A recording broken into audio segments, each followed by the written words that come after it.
Welcome, ladies and gentlemen. I'm going to make this into two videos. The first video is going to be about installing a virtual hypervisor and then installing Ubuntu. The next video, I'll talk about the Linux tips and tricks. So let's start on this video. In summary, what we're going to do is we're going to go and get VirtualBox, and here's a link. I'll include this in the description. VirtualBox seems to me the best free option for Windows and Mac. There are other options out there, but they're more enterprise grade and they cost money. So if you're doing this at home, this is a great option. The next thing we're going to do is use Ubuntu 18. That seems to be like the most supported common release. There are other versions of Linux, but again, they're either enterprise or less supported. So if you're just getting started, Ubuntu 18.04 or even Ubuntu 1.0 are good options. Then we'll create a virtual machine. In this case, it's going to be fairly small. And in most cases, if you're just doing a web server, a 4 gig memory and a 10 gigabyte drive should be sufficient depending on what you have on your machine you're running. Then we'll install Ubuntu. Here's a reference video. If you're unfamiliar with the directories of Linux, here's a reference video you can watch. And part of the install talks about these considerations. So when you set up, you want to set up different types of file systems, and there's different file system types, and I'll go into a little bit more in depth with the install of those, and then some security considerations. And then when you get it installed, a few things that you're going to want to do is set the name of the server, create a username and password, select your packages, and then I would suggest cloning it as a base image and then as a snapshot and then creating a test instance. Let's look at each of these 8 steps. So first thing, head on over and download VirtualBox. In this case, I'll be using OS 10. And I should say, for ease of use, I did screenshots to save on time. I won't go through a live install, but I captured all of these through screenshots. So first thing, go ahead and click install and go continue. This is pretty straightforward install. And then we're gonna install it, and that's it for VirtualBox. Okay, next we'll download Ubuntu server. In this case, I did 18.10. Download that from the link I gave. Then we'll open up VirtualBox. We'll select new. We're going to create a new virtual machine. We're going to type in Ubuntu, and it automatically selected Linux and Ubuntu version.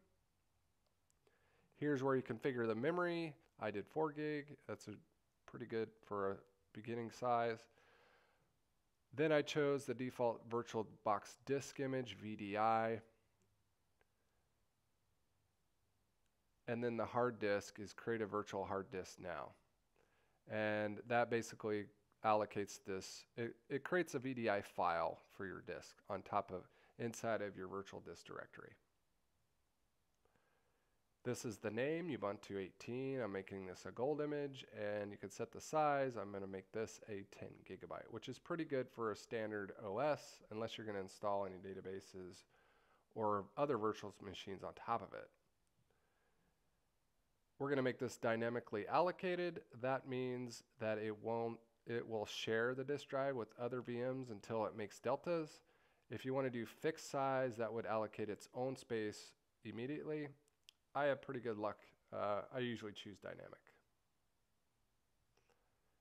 All right, then you have it created, and first thing I do is I go ahead and start it up. So you can right click start, do a normal start.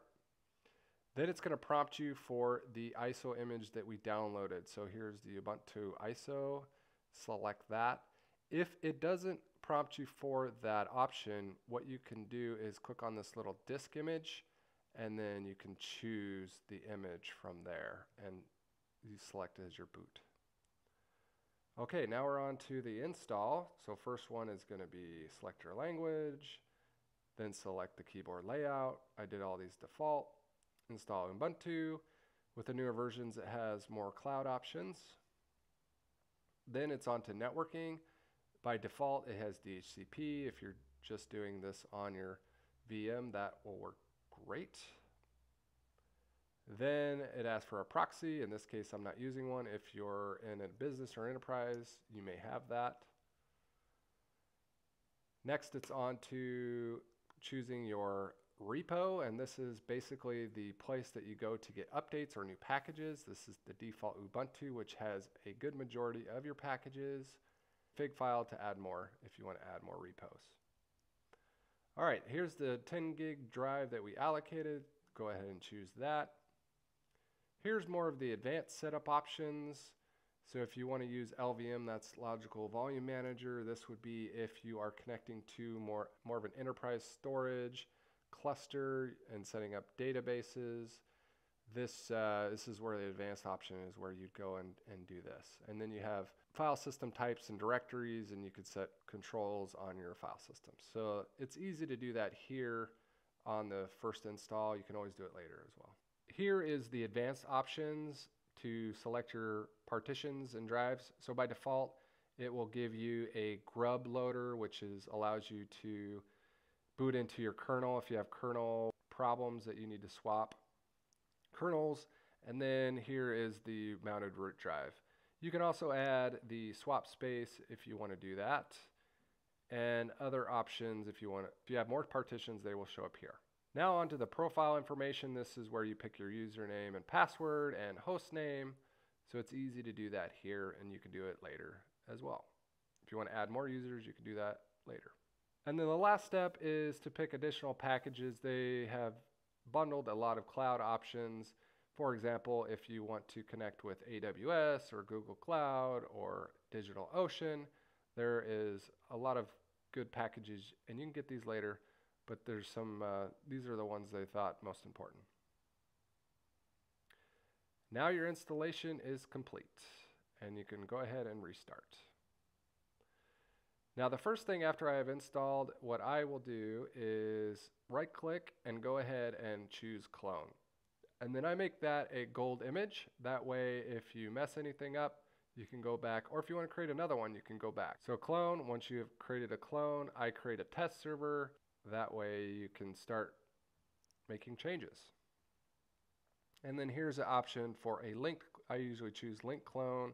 A link clone, which is similar to the hard disk where it only does changes from the original. If you want to do full clone, it will make, this is kind of a snapshot feature. It'll make a full allocation where it's independent of the master or the linked version. So that is it for the VirtualBox install and Ubuntu install. Now, if you're interested, I'll link up to the second video, which is going to be your Linux basics, if you're interested in that.